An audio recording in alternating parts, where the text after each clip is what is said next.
વડોદરાના જૂની ગળીમાં જૂની ભદ્ર કચેરી તાલુકા પોલીસ મથકની દિવાલ ધરાશયી થતાં એક મહિલાનું મૃત્યુ નિપજ્યું છે. દિવાલ નીચે દબાઈ જતા 40 વર્ષીય ચંપાબેન નામની મહિલાએ ઘટના સ્થળે દમ તોડ્યો હતો. ઘટનાના પગલે પાણીગેટ ફાયર સ્ટેશન અને દાંડિયા બજાર ફાયર સ્ટેશનની ટીમ ઘટના સ્થળે દોડી આવી હતી, તો બીજી તરફ મહિલાના પરિવારજનો પણ ઘટના સ્થળે પહોંચ્યા હતા. આ ઘટનામાં દિવાલ પાસે ઊભેલી એક રિક્ષાને પણ કચ્ચરદાન વળી ગયો છે.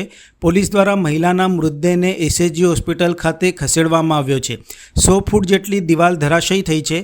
હાલમાં જેસીબી મશીન દ્વારા કાટમાળ હટાવવાની કામગીરી શરૂ કરાઈ છે. આ મામલે deputy chief fire officer Amit ચૌધરીએ જણાવ્યું હતું કે ભદ્ર કચેરી વિસ્તારમાં દિવાલ ધરાશયી થવાનો કોલ મળતા પાણીગેટ ફાયર સ્ટેશન અને દાંડિયા બજાર ફાયર સ્ટેશનની ટીમ તાત્કાલિક ઘટના સ્થળે આવી પહોંચી હતી.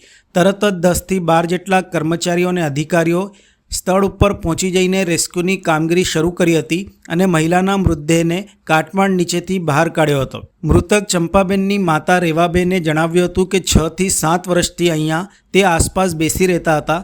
તેને ઘર ગમતું નહોતું અને તેને તલાક આપેલ હોવાથી તે અહીંયા બેસી રહેતા હતા. રાત્રે 1 થી 1:30 વાગે ઘરે આવતા હતા અને સવારે પાછા અહીંયા આવી જતા હતા.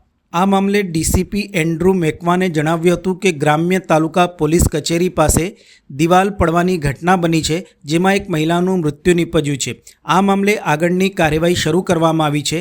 હાલમાં કોર્પોરેશન સાથે મળીને કાટમાળ જલ્દી હટે તે માટેની કામગીરી શરૂ કરાઈ છે. સ્થિતિ કોલ મળે તો જૂની દિવાલ પડી ગઈ છે, એટલે તરત જ ઘટના સ્થળે ભદ્ર કચેરી વિસ્તારમાં ફાયર બ્રિગેડના કર્મચારીઓ, પાણીગેટ ફાયર સ્ટેશન, દાંડિયા બજાર ફાયર સ્ટેશનના કર્મચારી અધિકારીઓ સ્થળ પર આવી ગયા.